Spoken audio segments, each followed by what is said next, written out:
ସରିଲା ଅନୁଭବ ମହାନ୍ତି ଓ ଜାଗୃତି ଶୁକ୍ଲାଙ୍କ ବାହାଘର। ଆଉ ଏପଟେ ଘରେ ପଶୁ ପଶୁ ମାଆଙ୍କ ଆଖିରୁ ଝରିଲା ଲୁହ। ଆଜ୍ଞା ହଁ ଦର୍ଶକ ବନ୍ଧୁ, ଜାଗୃତି ଶୁକ୍ଲାଙ୍କ ପାଇଁ କାନ୍ଦି ପକାଇଲେ ଅନୁଭବଙ୍କ ମା।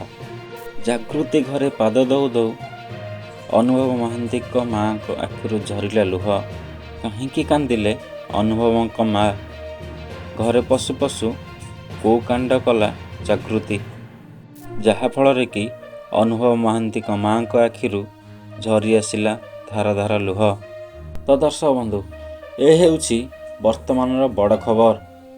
ବର୍ଷା ପ୍ରିୟଦର୍ଶିନୀ ଓ ଅନୁଭବ ମହାନ୍ତିଙ୍କ ବିବାଦକୁ ନେଇ ଦୁଃଖରେ ରହୁଥିଲେ ଅନୁଭବ। ଏବେ ଜାଗୃତି ଶୁକ୍ଲାଙ୍କୁ ବିବାହ କରି ବେଶ୍ ଖୁସିରେ ରହୁଛନ୍ତି ଅନୁଭବ ମହାନ୍ତି।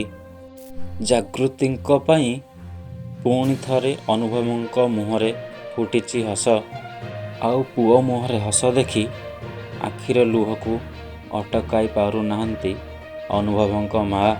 ସେଇଥିପାଇଁ ଜାଗୃତିଙ୍କୁ କୁଣ୍ଢେଇ ଧରି ଅନୁଭବଙ୍କ ମାଆଙ୍କ ଆଖିରୁ ଝରି ଆସିଲା ଖୁସିର ଲୁହ।